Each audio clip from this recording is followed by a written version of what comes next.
Thank you for tuning in to Rock the Arena. I'm your host, Chico Fue. Today's guest is David Apple and his transition from shooting films to coaching hoops.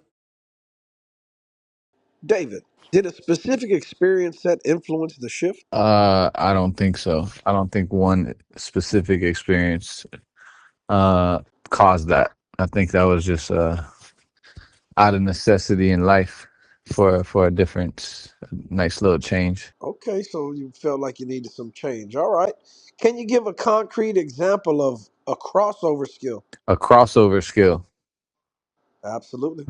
I mean, are we talking on the basketball court? Absolutely.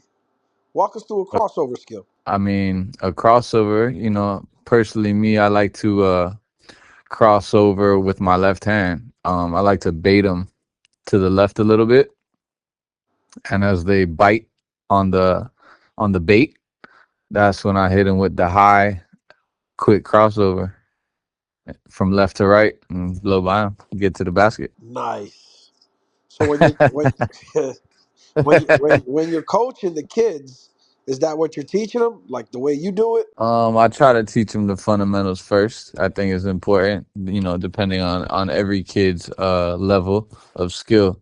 So you want to make sure that they understand the fundamental, and then as they start to progress, then you add in, skill work into that. Okay.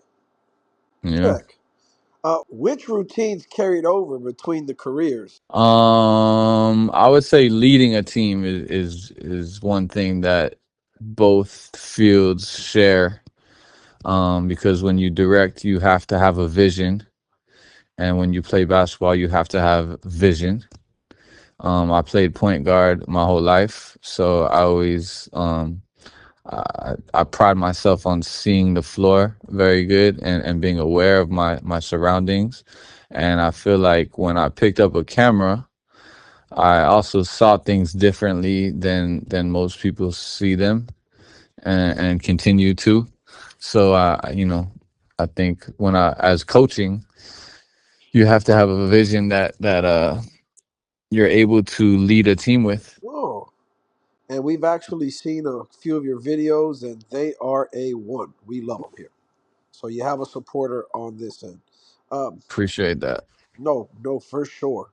Uh, as far as the kids go, have you showed them any of your footage or anything you've shot?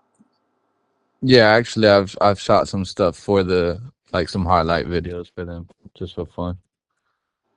I bet they're psyched out, Yeah, it's being it's able to it's a see wild themselves. scene. Yeah, they love it. Nice. How does storytelling play a role in your coaching? That's an interesting question. Storytelling playing a role in coaching. I would say it goes back to the planning. So when you tell a story, you have to think about the beginning and middle and end and the plot and the characters. So you have to pre-plan for the game, I would say. And same thing when it goes into coaching. You would like to see the opponent you're playing, and if you have some game film, you watch them and study their plays and their plans and their players, and then you plan for that the same way you plan a story. Any specific moment in your film experience that directly helped you with coaching? um uh, I don't know if a specific moment helped me. I think it's just overall my whole experience of directing. I think just like working with others, and the two have always coincided because I've always played sports and I've always been creative. So you play well with others, you learn how to manage a team, you learn how to you know use everybody's strengths to the team's benefit, to all of our benefits for the win. So I think it's just a collective of over the course of time. It just happened to bleed over to the other side. Sounds like you have some basketball history and background, something we didn't know.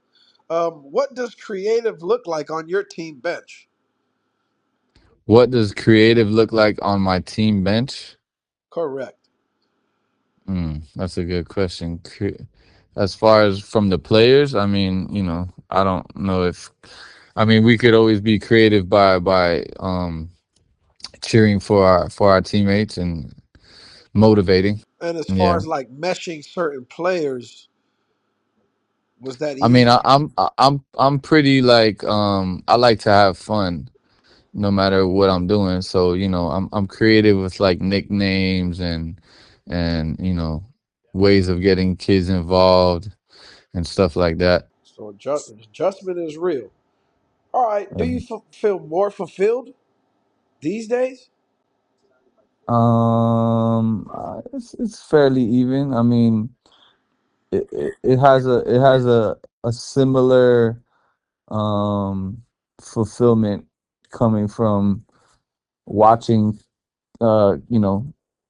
kids learn and get better over time, whereas when you're working on a project and you start to get towards the end, it's like you saw your idea blossom into a real creation. So it's very similar in that field, in that aspect. And for your team members that's watching this or listening, give them a shout out. Oh, one time for the Belt Boys, one time for Drew Jordan basketball. You already know what it is. And I'm your host, Chico Fue, and you've been tuned in to Rock the Arena. Wait. Take a quick second and hit that like, subscribe, and share button.